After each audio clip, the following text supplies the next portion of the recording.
ನನ್ನ ಹೆಸರು ಪ್ರಭಾ. ನಾನು ಒಂದು ಚಿಕ್ಕ ಹಳ್ಳಿಯಲ್ಲಿ ವಾಸಿಸುತ್ತಿದ್ದೆ. ನಮ್ಮ ಹಳ್ಳಿಯಲ್ಲಿ ಒಂದು ವಿಚಿತ್ರ ಪದ್ಧತಿ ರೂಢಿಯಲ್ಲಿತ್ತು. ಮದುವೆಯಾಗಿ 5 ತಿಂಗಳಾದರೂ ಮದುವೆ ಹೆಣ್ಣು ಗರ್ಭಿಣಿಯಾಗದಿದ್ದರೆ ಅವರನ್ನ 5 ದಿನದ ಮಟ್ಟಿಗೆ ತಾಂತ್ರಿಕ ಬಾಬಾರ ಬಳಿ ಬಿಟ್ಟು ಬರುವ ವಿಚಿತ್ರ ಪದ್ಧತಿ ನಮ್ಮ ಹಳ್ಳಿಯಲ್ಲಿ ಇತ್ತು. ಇದನ್ನ ಕೇಳಿದ ನಂತರ ನನಗೆ ತುಂಬ ವಿಚಿತ್ರವೆನಿಸಿತು. ನನ್ನ ಅತ್ತಿಗೆಯನ್ನು ಸಹ ತಾಂತ್ರಿಕ ಬಾಬಾರ ಬಳಿ ಕಳಿಸಲಾಗಿತ್ತು.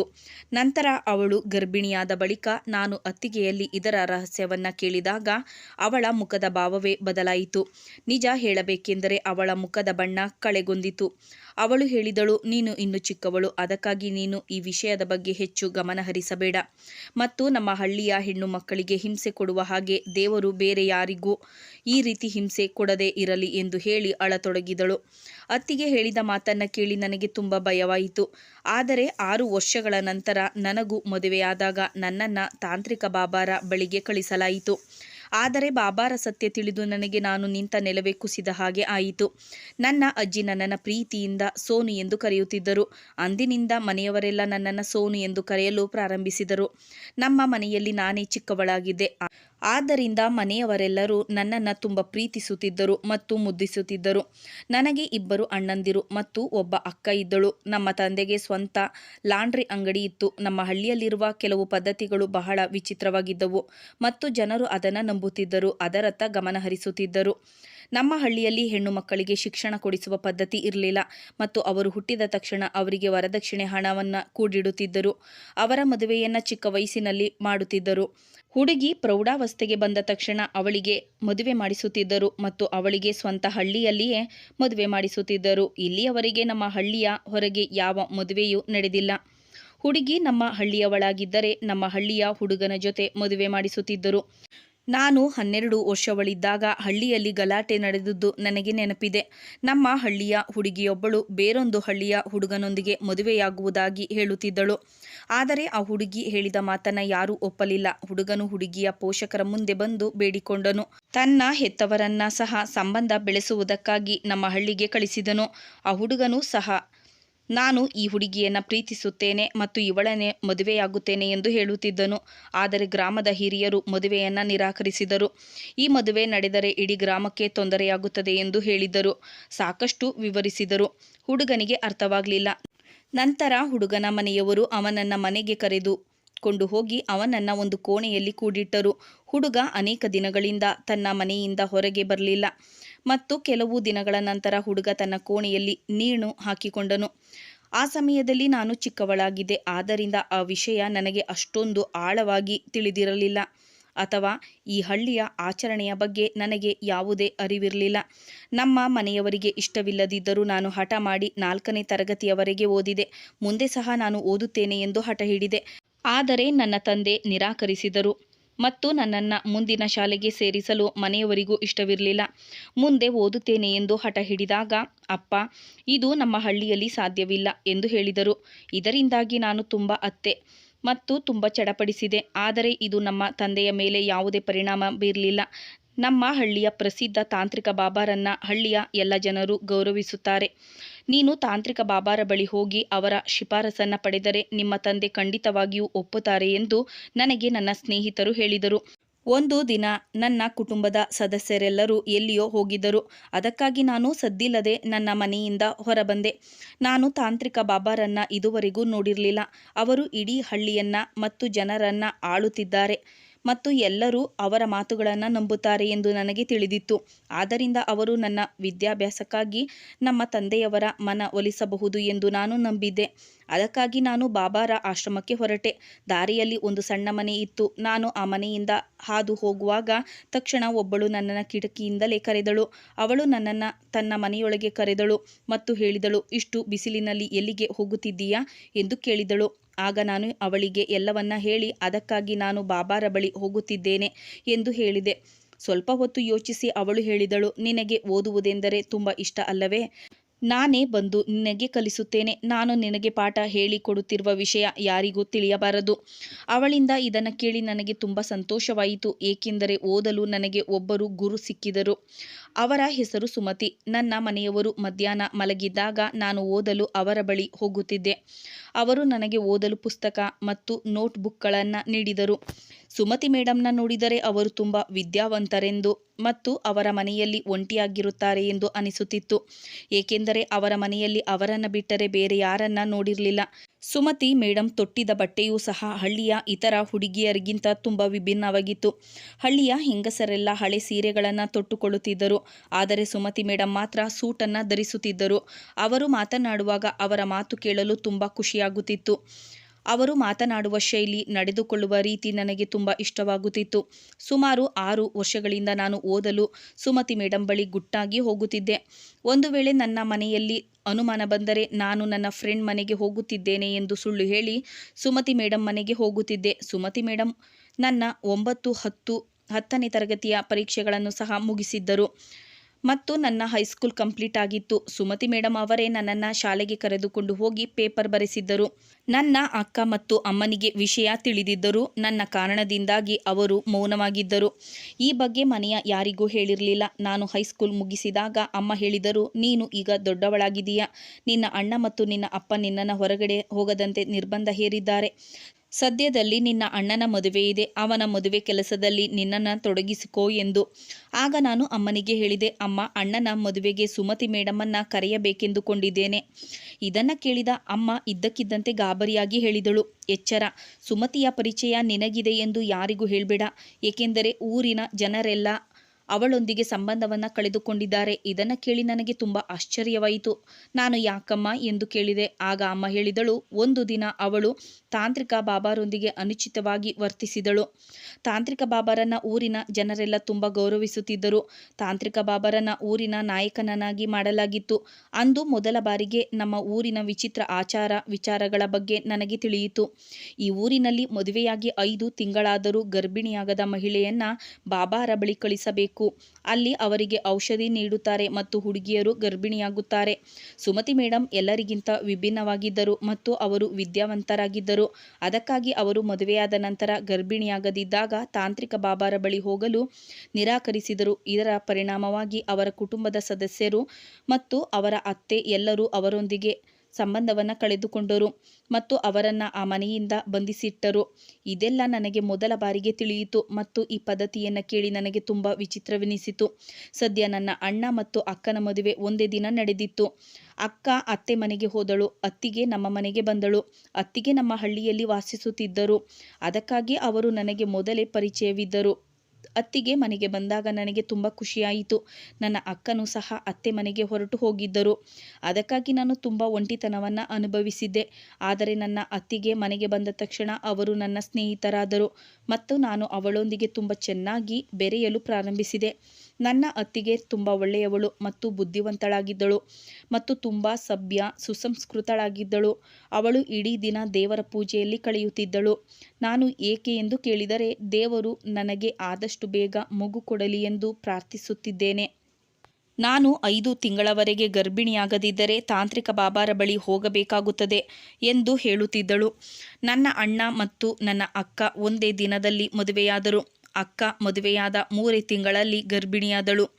ಆದರೆ ನನ್ನ ಅತ್ತಿಗೆ ಮಡಿಲು ಇನ್ನೂ ತುಂಬಿರಲಿಲ್ಲ. ನಾನು ನನ್ನ ಅತ್ತಿಗೆಗೆ ಕೇಳಿದೆ, ನೀವು ಯಾಕೆ ದುಃಖ ಪಡುತ್ತಿದ್ದೀರಿ? ನೀವು ಈ ಬಗ್ಗೆ ಅಣ್ಣನಿಗೆ ಹೇಳಿ, ಬಹುಶಃ ನಿಮಗೆ ಒಳ್ಳೆಯ ಡಾಕ್ಟರ್ ಬಳಿ ಕರೆದುಕೊಂಡು ಹೋಗಿ ಚಿಕಿತ್ಸೆ ನೀಡಬಹುದು. ಆನಂತರ ನೀವು ಗರ್ಭಿಣಿಯಾಗುತ್ತೀರಿ. ಆಗ ಅತ್ತಿಗೆ ಹೇಳಿದರು, ಹೀಗೆಲ್ಲ ಆಗುವುದಿಲ್ಲ. ಇಲ್ಲಿ ಯಾರೂ ವೈದ್ಯರ ಬಳಿ ಹೋಗುವುದಿಲ್ಲ. ಇಲ್ಲಿ ಯಾರೂ ಚಿಕಿತ್ಸೆ ಪಡೆಯುವುದಿಲ್ಲ. ಇಲ್ಲಿ ಎಲ್ಲರೂ ತಾಂತ್ರಿಕ ಬಾಬಾರಿಂದ ಮಾತ್ರ ಚಿಕಿತ್ಸೆ ತೆಗೆದುಕೊಳ್ಳುತ್ತಾರೆ. ಆದರೆ ನಾನು ತಾಂತ್ರಿಕ ಬಾಬಾರ ಬಳಿ ಹೋಗಲು ಬಯಸುವುದಿಲ್ಲ. ನೀನು ನನಗಾಗಿ ಪ್ರಾರ್ಥಿಸು. ಅತ್ತಿಗೆ ಮದುವೆಯಾಗಿ ಈಗ 4 ತಿಂಗಳಾಗಿತ್ತು. ಹಾಗಾಗಿ ಹಳ್ಳಿಯ ಹೆಂಗಸರು ನನ್ನ ಅಮ್ಮನ ಬಳಿ ಬಂದು ಅತ್ತಿಗೆಯನ್ನು ತಾಂತ್ರಿಕ ಬಾಬಾರ ಬಳಿ ಕರೆದುಕೊಂಡು ಹೋಗಲು ಸಲಹೆ ನೀಡಿದರು. ಅತ್ತಿಗೆ ತುಂಬ ಹೆದರಿ ಇಡೀ ದಿನ ಅಳುತ್ತಲೇ ಇದ್ದಳು. ಅತ್ತಿಗೆ ಮದುವೆಯಾಗಿ 5 ತಿಂಗಳು ಕಳೆದಿತ್ತು. ಅತ್ತಿಗೆ ಗರ್ಭಿಣಿಯಾಗದಿದ್ದಾಗ ಊರಿನ ಪದ್ಧತಿಯಂತೆ ಕೆಲವು ಹೆಂಗಸರು ಅವಳನ್ನು ಕರೆದುಕೊಂಡು ಹೋಗಲು ಬಂದರು. ಅತ್ತಿಗೆಗೆ ತಾಂತ್ರಿಕ ಬಾಬಾರಲ್ಲಿ ಹೋಗಲು ಇಷ್ಟವಿಲ್ಲದಿದ್ದಾಗ ಅವಳನ್ನು ಬಲವಂತ ಮಾಡಬೇಡಿ ಎಂದು ನಾನು ಅಮ್ಮನಿಗೆ ಹೇಳಿದೆ. ಅಮ್ಮ ಹೇಳಿದಳು, ಮಗಳೇ, ನೀನು ಇನ್ನು ಚಿಕ್ಕವಳು. ನೀನು ಈ ವಿಷಯಕ್ಕೆ ತಲೆ ಹಾಕಬೇಡ. ಒಂದು ವೇಳೆ ನಿನ್ನ ಅತ್ತಿಗೆ ಬಾಬಾರ ಬಳಿ ಹೋಗದಿದ್ದರೆ ನಿಮ್ಮ ಅಣ್ಣ ನಿಮ್ಮ ಅತ್ತಿಗೆಗೆ ವಿಚ್ಛೇದನ ನೀಡಿ ಮನೆಯಿಂದ ಹೊರಹಾಕುವನು. ವಿಚ್ಛೇದನದ ಹೆಸರನ್ನ ಕೇಳುತ್ತಿದ್ದಂತೆ ಅತ್ತಿಗೆ ಹೆದರಿಕೊಂಡಳು. ನಂತರ ಅತ್ತಿಗೆ ಅಳುತ್ತಾ ಬಾಬಾರ ಬಳಿ ಹೋಗಲು ಸಿದ್ಧಳಾದಳು. ಅತ್ತಿಗೆ ಹೋಗುವಾಗ ಅಳುತ್ತಾ ನನ್ನನ್ನು ಅಪ್ಪಿಕೊಂಡಳು. ಕೇವಲ 5 ದಿನ ಮಾತ್ರ ಎಂದು ತಿಳಿದಾಗ ನನಗೆ ತುಂಬ ಆಶ್ಚರ್ಯವಾಯಿತು. ಅತ್ತಿಗೆ ಏಕೆ ಹೆದರುತ್ತಿದ್ದಾಳೋ ಗೊತ್ತಿಲ್ಲ. ಅದೇನೇ ಇರಲಿ, ಬಾಬಾರ ಚಿಕಿತ್ಸೆಯಿಂದ ಒಬ್ಬ ವ್ಯಕ್ತಿ ಹುಟ್ಟಬಹುದು ಎಂದು ನಾನು ನಂಬಲಿಲ್ಲ. ಸುಮತಿ ಮೇಡಮ್ ಅವರಿಂದ ಶಿಕ್ಷಣ ಪಡೆಯದಿದ್ದರೆ ನಾನು ಕೂಡ ಈ ಮೂಢನಂಬಿಕೆಗೆ ಬಲಿಯಾಗುತ್ತಿದ್ದೆ. ಮಗುವಿಗೆ ಜನ್ಮ ನೀಡುವುದು ಮತ್ತು ಜನ್ಮ ನೀಡದೇ ಇರುವುದು ಕೇವಲ ದೇವರ ಕೈಯಲ್ಲಿ ಇರುವುದು ಎಂದು ಸುಮತಿ ಮೇಡಮ್ ಉಪದೇಶ ಮಾಡಿದ್ದು ನನಗೆ ಇನ್ನೂ ನೆನಪಿದೆ. ಹಾಗಾದರೆ ಈ ಬಾಬಾ ಮಾಡುವುದೇನು? ಅತ್ತಿಗೆ ಹೋಗಿ ಈಗ 2 ದಿನಗಳು ಕಳೆದಿವೆ. ಒಂದು ದಿನ ನಾನು ಅತ್ತಿಗೆ ಹೇಗಿದ್ದಾರೆ ಎಂದು ತಿಳಿಯಲು ಮತ್ತು ಅವರ ಯೋಗಕ್ಷೇಮ ವಿಚಾರಿಸಲು ನಾನು ಮನೆಯಿಂದ ಯಾರಿಗೂ ಹೇಳದೆ ಹೊರಟು ಬಂದಿದ್ದೆ. ಬಾಬಾ ಹಳ್ಳಿಯ ಕೊನೆಯ ಮೂಲೆಯಲ್ಲಿ ವಾಸಿಸುತ್ತಿದ್ದನು. ನಾನು ಬಾಬಾರ ಮನೆಗೆ ಹೋದಾಗ ಅಲ್ಲಿ ಒಂದು ದೊಡ್ಡ ಹಾಲ್ ಇತ್ತು.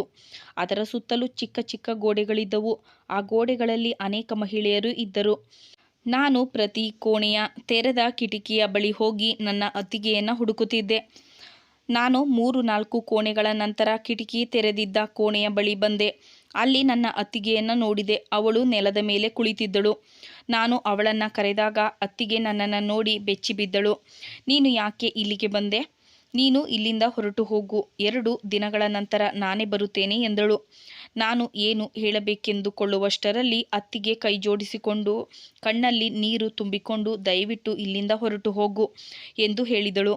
ನನ್ನ ಅತ್ತಿಗೆ ಸ್ಥಿತಿಯನ್ನು ನೋಡಿ ನನಗೆ ತುಂಬ ಬೇಸರವಾಯಿತು. ಅತ್ತಿಗೆ ಮತ್ತೆ ಹೇಳಿದರು, ಮೊದಲು ಇಲ್ಲಿಂದ ಹೋಗು. ನಿನ್ನನ್ನು ಇಲ್ಲಿ ಯಾರಾದರೂ ನೋಡಿದರೆ ತುಂಬ ಕಷ್ಟ ಎಂದು. ನನ್ನ ಅತ್ತಿಗೆಯ ಕೋರಿಕೆ ಮೇರೆಗೆ ಅಲ್ಲಿಂದ ನಾನು ಹೊರಟು ಬಂದೆ. 5 ದಿನಗಳ ನಂತರ ಅಮ್ಮ ಮತ್ತು ಅಣ್ಣನು ತಾಂತ್ರಿಕ ಬಾಬಾರ ಮನೆಗೆ ಹೋಗಿ ಅತ್ತಿಗೆಯನ್ನು ಕರೆತಂದರು. ಅತ್ತಿಗೆ ತುಂಬ ಕೆಟ್ಟ ಸ್ಥಿತಿಯಲ್ಲಿ ಇದ್ದಂತೆ ತೋರುತ್ತಿದ್ದಳು. ಅವಳ ಕಣ್ಣಿನ ಕೆಳಗೆ ಕಪ್ಪು ರಕ್ತಗಳು ಮೂಡಿದ್ದವು ಮತ್ತು ಅವಳು ತುಂಬ ದುರ್ಬಲಳಾದಂತೆ ಕಾಣುತ್ತಿದ್ದಳು. ನಾನು ಅತ್ತಿಗೆಗೆ ಕೇಳಿದೆ, ಅತ್ತಿಗೆ ಏನಾಯಿತು? ಆಗ ಅಮ್ಮ ಹೇಳಿದರು, ಬಾಯಿ ಮುಚ್ಚು, ಹಿರಿಯರ ಮುಂದೆ ಮಾತನಾಡಬಾರದು ಎಂದು ನಿನ್ನ ಅತ್ತಿಗೆ ನಿನ್ನ ಬಳಿ ಎಷ್ಟು ಬಾರಿ ಹೇಳಿಲ್ಲ? ನೀನು ಇನ್ನೂ ಚಿಕ್ಕವಳು. ಅಮ್ಮ ನನ್ನನ್ನು ಗದರಿಸಿ ಸುಮ್ಮನಾಗಿಸಿದಳು. ಬಾಬಾರ ಚಿಕಿತ್ಸೆಯಿಂದಾಗಿ ಹೀಗೆಲ್ಲ ಆಗಿದೆ, ಇದಕ್ಕೆ ಚಿಂತಿಸಬೇಕಾಗಿಲ್ಲ ಎಂದು ಅಮ್ಮ ಹೇಳಿದರು. ಅಮ್ಮ ಹೀಗೆ ಹೇಳಿದಾಗ ನಾನು ವಿಷಾದದಿಂದ ತಲೆಯಾಡಿಸಿದೆ ಮತ್ತು ಬಾಬಾರ ಉಪಚಾರದಿಂದ ಅತ್ತಿಗೆ ಗರ್ಭಿಣಿಯಾಗಲು ಸಾಧ್ಯವಿಲ್ಲ ಎಂದು ಮನದಲ್ಲಿ ಅಂದುಕೊಳ್ಳುತ್ತಿದ್ದೆ. ಆದರೆ 1 ತಿಂಗಳ ನಂತರ ಅತ್ತಿಗೆ ಗರ್ಭಿಣಿ ಎಂಬ ಸುದ್ದಿ ತಿಳಿದು ನನಗೆ ಆಶ್ಚರ್ಯವಾಯಿತು. ಅಮ್ಮ ಮತ್ತು ಅಣ್ಣನ ಸಂತೋಷಕ್ಕೆ ಪಾರವೇ ಇರಲಿಲ್ಲ ಮತ್ತು ಅವರು ಇಡೀ ಗ್ರಾಮದ ಜನರಿಗೆ ಸಿಹಿ ಹಂಚಿದರು ಮತ್ತು ಸಂಭ್ರಮಾಚರಣೆಯಲ್ಲಿದ್ದರು. ನನಗೆ ತುಂಬ ವಿಚಿತ್ರವೆನಿಸಿತು. ಎಲ್ಲವೂ ನನ್ನ ಕಲ್ಪನೆಗೆ ಮೀರಿ ಸಂಭವಿಸಿತು. ನಾನು ಅತ್ತಿಗೆಗೆ ಕೇಳಿದೆ, ಇದೆಲ್ಲದರ ರಹಸ್ಯವೇನು? ತಾಂತ್ರಿಕ ಬಾಬಾ ಮಹಿಳೆಯರು ಗರ್ಭಿಣಿಯಾಗಲು ಏನು ಮಾಡ್ತಾರೆ ಮತ್ತು ನೀವು ಹೇಗೆ ಗರ್ಭಿಣಿಯಾದಿರಿ? ಇದೆಲ್ಲ ಹೇಗೆ ಸಂಭವಿಸಿತು ಹೇಳಿ ಅತ್ತಿಗೆ. ಆ ಕೋಣೆಯಲ್ಲಿ ನಿಮಗೆ ಏನು ಮಾಡುತ್ತಾರೆ? ನನ್ನ ಮಾತು ಕೇಳಿ ಅತ್ತಿಗೆಯ ಮುಖದ ಭಾವವೇ ಬದಲಾಯಿತು. ಅತ್ತಿಗೆಯ ಕಣ್ಣಲ್ಲಿ ನೀರು ತುಂಬಿಕೊಂಡು ಇದೆಲ್ಲ ಕೇಳಬೇಡ ಅಂದಳು. ಅತ್ತಿಗೆಯನ್ನು ತುಂಬ ಒತ್ತಾಯ ಮಾಡಿದಾಗ ನೀನಿನ್ನೂ ಚಿಕ್ಕವಳು, ನಿನಗೆ ಇದರ ಬಗ್ಗೆ ಹೇಳಲು ನನಗೆ ಇಷ್ಟವಿಲ್ಲ. ಈ ಪದ್ಧತಿ ನನ್ನನ್ನು ಒಳಗೊಂಡಂತೆ ಇನ್ನೂ ಅನೇಕ ಹೆಣ್ಣು ಮಕ್ಕಳ ಜೀವನವನ್ನೇ ಹಾಳು ಮಾಡಿದೆ. ನಮ್ಮ ಹಳ್ಳಿಯ ಹೆಣ್ಣು ಮಕ್ಕಳ ಮೇಲಾಗುವ ದೌರ್ಜನ್ಯವನ್ನು ದೇವರು ಬೇರೆ ಯಾವ ಹೆಣ್ಣು ಮಕ್ಕಳಿಗೂ ನೀಡದೇ ಇರಲಿ ಎಂಬ ಅತ್ತಿಗೆಯ ಮಾತು ಕೇಳಿ ನನಗೆ ಭಯವಾಯಿತು. ಸಮಯ ಬಂದಾಗೆ ನಿನಗೆ ಎಲ್ಲವೂ ತಿಳಿಯುತ್ತದೆ ಎಂದು ಅತ್ತಿಗೆ ಹೇಳಿದರು. ಆ ದಿನದಿಂದ ಅತ್ತಿಗೆ ಯಾವಾಗಲೂ ದುಃಖದಲ್ಲಿ ಇರುತ್ತಿದ್ದಳು. 9 ತಿಂಗಳು ಪೂರ್ಣಗೊಂಡ ನಂತರ ಅತ್ತಿಗೆ ಡೆಲಿವರಿಯಾಯಿತು. ಅತ್ತಿಗೆಯ ಮಗಳು ಅತ್ತಿಗೆಯಂತೆ ಕಾಣುತ್ತಿದ್ದಳು. ಆದರೆ ಅಚ್ಚರಿಯ ಸಂಗತಿ ಎಂದರೆ ಯಾವಾಗಲೂ ಮಗುವಿಗಾಗಿ ಹಂಬಲಿಸುತ್ತಿದ್ದ ಅತ್ತಿಗೆ ಆ ಮಗುವನ್ನು ತನ್ನ ಸ್ವಂತ ಮಗಳಂತೆ ನೋಡಿಕೊಳ್ಳಲಿಲ್ಲ. ಅವಳನ್ನು ಹೆಚ್ಚು ಪ್ರೀತಿ ಮಾಡುತ್ತಿರಲಿಲ್ಲ. ಅಮ್ಮ ಅವಳನ್ನು ನೋಡಿಕೊಳ್ಳುತ್ತಿದ್ದಳು. ಅಮ್ಮ ಎಷ್ಟೋ ಸಲ ಅತ್ತಿಗೆಗೆ ಮಗಳನ್ನು ನೋಡಿಕೊಳ್ಳುವಂತೆ ಹೇಳುತ್ತಿದ್ದಳು. ಆಗ ಅತ್ತಿಗೆ ಹೇಳುತ್ತಿದ್ದಳು, ನಾನೇಕೆ ಈ ಮಗುವನ್ನು ನೋಡಿಕೊಳ್ಬೇಕು? ಇವಳು ನನಗಿಂತ ಹೆಚ್ಚಾಗಿ ನಿಮ್ಮ ಮಗಳು. ನಂತರ ಅತ್ತಿಗೆ ಬಹುಶಃ ಮಾನಸಿಕ ಅಸ್ವಸ್ಥರಾಗಿದ್ದರು.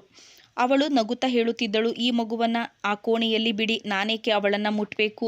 ನಾನು ಕೊಳಕಾಗಿದ್ದೇನೆ. ನನ್ನ ಜೊತೆ ಕೆಟ್ಟ ಕೆಲಸ ಮಾಡಿದ್ದಾರೆ. ಅವರು ಏಕೆ ಹೀಗೆ ಆಡುತ್ತಿದ್ದಾರೆ ಎಂದು ನನಗೆ ತಿಳಿಯಲಿಲ್ಲ. ಆದರೆ ಅವಳು ಬಾಬಾರ ಬಳಿ ಹೋದಾಗಿನಿಂದಲೂ ಹೀಗೆ ವಿಚಿತ್ರವಾಗಿ ಆಡುತ್ತಿದ್ದಾಳೆ. ಅತ್ತಿಗೆಯ ಸ್ಥಿತಿಯನ್ನು ನೋಡಿ ನನಗೆ ತುಂಬ ಬೇಸರವೆನಿಸುತ್ತಿತ್ತು. ಅವಳು ಯಾವಾಗಲೂ ಎಲ್ಲೋ ಕಳೆದು ಹೋಗಿರುತ್ತಿದ್ದಳು. ಅವಳಿಗೆ ತನ್ನ ಮೇಲೆ ಪ್ರಜ್ಞೆ ಇರಲಿಲ್ಲ.